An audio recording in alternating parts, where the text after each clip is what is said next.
पाकिस्तान तहरीक इंसाफ की हुकूमत के बाकी 2 सालों की जनाब वज़ीर आज़म इमरान खान इज़हार ख्याल करते हुए कहते हैं कि ये जो आइंदा साल है यानी 18 अगस्त 2022 तक ये बड़ा अहम साल है हमारी हुकूमत के लिए। अगर इस तक हम लोगों ने अपने जितने टारगेट्स हैं यानी अहदाफ हैं वो हासिल कर लिए और इस सिलसिले में बेहतर कारकर्दगी दिखा दी तो फिर जो अगला साल होगा उसके लिए ऑटोमेटिकली खुदकार तरीके से हम अपने हदफ पा लेंगे। साथ ही साथ पंजाब से मुतल्लिक वज़ीर आज़म ने इज़हार ख्याल करते हुए कहा है जी बड़े फिक्रमंद हैं वो पंजाब के लिए और असल चैलेंज नताइज देना है। तब्दीलियों को कोई 5 साल बाद याद भी नहीं रखेगा।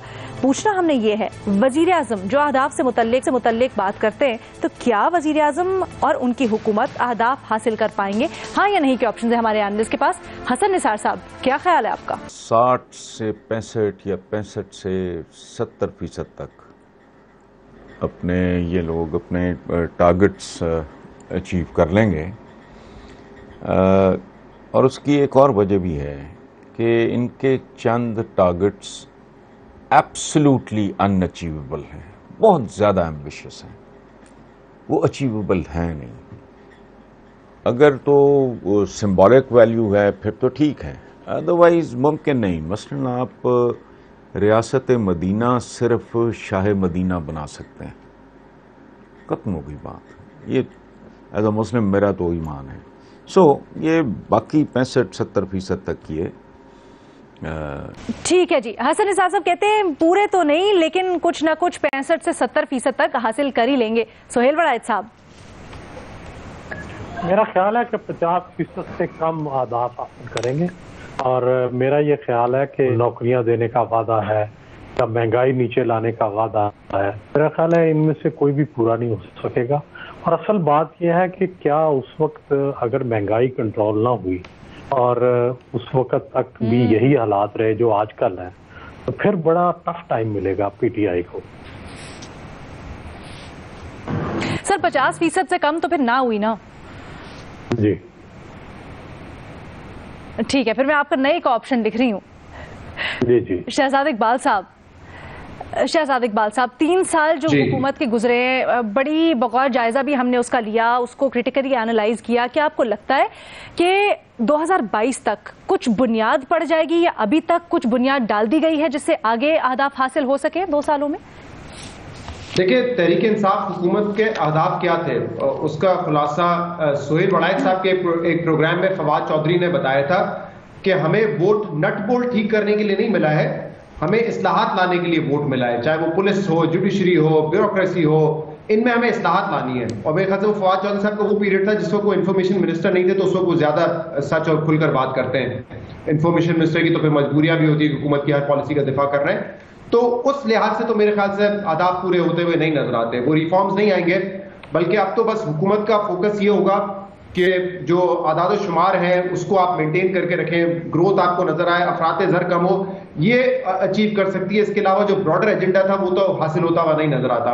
हाँ, एक सेक्टर है सोशल सेक्टर, वहां पे उनके कुछ प्रोग्राम्स हैं जो कि उनको एक अच्छा रिटर्न दे सकते हैं। मिसाल के तौर पर हेल्थ कार्ड केपी में दे दिया है, पंजाब के काफी अजला में दे चुके हैं, वो एक अच्छा मंसूबा है।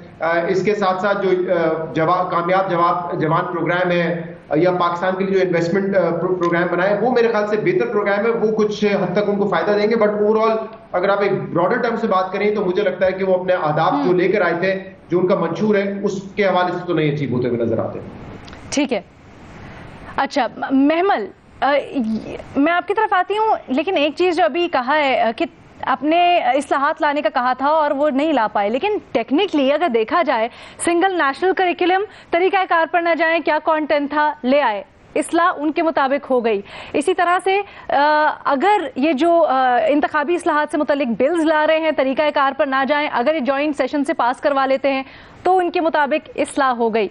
तो इस तरह से क्या आपको लगता है नहीं कि टारगेट तो अचीव कर लिया, तरीका कार पर ना जाए?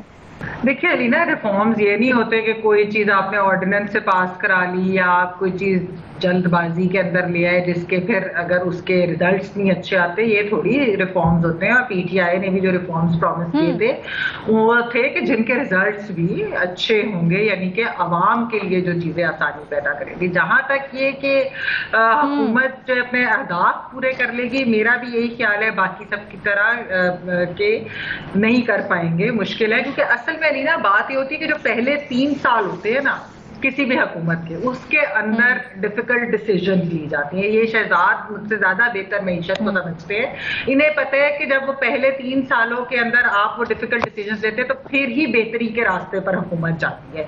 लेकिन जो इस साल का बजट दिया गया है वो बहुत सारे लोगों को यही लग रहा है कि जैसे ये कोई इलेक्शन ईयर का बजट है। तो फिर अगर आपने इस तरह की चीज ही करनी थी तो फिर आपने जो इकोनॉमी एक कह ले शट डाउन की, रुपी डी वैल्यू किया, ग्रोथ रेट जिसकी वजह से नीचे आई, इंटरेस्ट रेट आपने एक जगह पे वो रख लिया, तो जो बड़े मंसूबे आपने पहले 3 सालों में तो आप कर ही नहीं सके। तो आखिरी साल में तो ये वाली चीजें, या आखिरी 2 सालों के अंदर तो ये चीजें नहीं होती। हार्ड डिसीजन पहले ली जानी चाहिए। जो ये बात है कि जो इकोनॉमी का साइज 2018 में मिला था इस हुकूमत को, आज 4% की ग्रोथ के बावजूद भी वो साइज उससे कम है। फिर ये है कि ये करंट अकाउंट डेफिसिट और ये जो इसकी बात सारी करते थे उसको हम नीचे लेकर आए हैं। ये 4% ग्रोथ की वजह से वो दोबारा से बढ़ना शुरू हो गया, क्योंकि जो रिजल्ट आप चाहते थे कि आपकी एक एक्सपोर्ट लेड ग्रोथ हो, वो तो रिजल्ट नहीं आ सके। आपकी इंपोर्ट्स बढ़ रही हैं और जो एक्सपोर्ट्स हैं वो टारगेट से कम है। फिर प्राइवेटाइजेशन की अब बात कर रहे हैं, तो प्राइवेटाइजेशन अगर आपने करनी थी तो वो आपने पहले 3 सालों के अंदर ये चीजें, ये डिसीजन लेते हैं ना, या आप आखिरी साल में किस तरह करेंगे? आपने तो पिछली हुकूमत को भी नहीं करने दी। तो ये जो चीजें, मेरा नहीं ख्याल कि ये अपने अहदाफ, वो जैसा सुहेल साहब ने बात की कि 50 लाख घर बना देंगे, 1 करोड़ नौकरियां देंगे, टैक्स डबल कर देंगे, क्या ये चीजें अहदाफ तो ये वाले थे रिफॉर्म्स के अलावा? तो क्या मईशत के अहदाफ वो पूरे कर सके? मेरा नहीं ख्याल, मुश्किल है कि वो पूरे कर सके। आपको नहीं लगता मुश्किल है? लेकिन शहजाद, आज वर्ल्ड बैंक ने तो बड़ी पॉजिटिव आउटलुक दी है। वो कहते हैं जनाब पाकिस्तान की जो इकोनॉमी है वो बहाली के रास्ते पे गामजन है। इट्स वेरी पॉजिटिव अगर यहाँ से 2 सालों में देखें तो।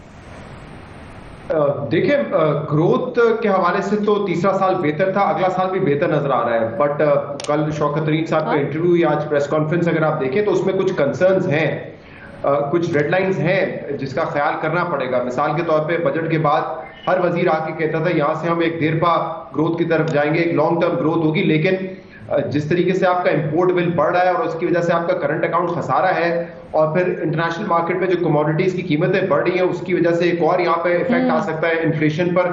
तो ये चीजें बड़ी परेशान कुन है। और पिछले 2 दिन से आप देखें स्टॉक मार्केट किस तरह रिएक्ट कर रही है। कल 500 पॉइंट नीचे थी, आज 1000 पॉइंट नीचे थी, और उसकी वजह यही है कि आपने डिस्काउंट रेट बढ़ाया है, ठीक है 25 बेसिस पॉइंट से बढ़ाया है, बट वो एक इंडिकेशन है कि आगे जाके ये अंडरलाइनिंग इश्यूज हैं जो कि आपकी मईशत को परेशान कर सकते हैं। तो वर्ल्ड बैंक की रिपोर्ट ठीक है, एक लॉन्ग टर्म पिक्चर पेश कर रही है, बट मेरे ख्याल से कंसर्न्स हैं, और ये अब आपको फाइनेंस मिनिस्टर की बातों में भी नजर आ रहा है, उनको अकाउंट करना चाहिए। ठीक है सुहेल साहब, ब्रेक पे जाने से पहले वजीर आजम इमरान खान साहब कहते हैं जनाब पंजाब में ये फिक्र ना करे कौन आया कौन गया, कितनी तब्दीलियां हुई, अगर आपको 5 साल बाद नताइज मिलेंगे तो तब्दीलियां कोई नहीं याद रखेगा। ये सच है? ये सच है, लेकिन अगर तब्दीलियां मुस्बत हों, अगर कोई पॉजिटिव रिजल्ट आए तो फिर तो तब्दीलियां लोग याद नहीं रखेंगे, फिर तो लोग नताइज को देखेंगे। लेकिन अगर नताइज ही ना आए, अगर नताइज जो थे वो तवक्को के बिल्कुल बरखिलाफ आ गए, फिर तो लोग ये कहेंगे ना कि इसके पीछे क्या था, इतनी तब्दीलियां हुई, ये कुछ किया गया, लेकिन इसके बावजूद रिजल्ट नहीं आए। ठीक है जी।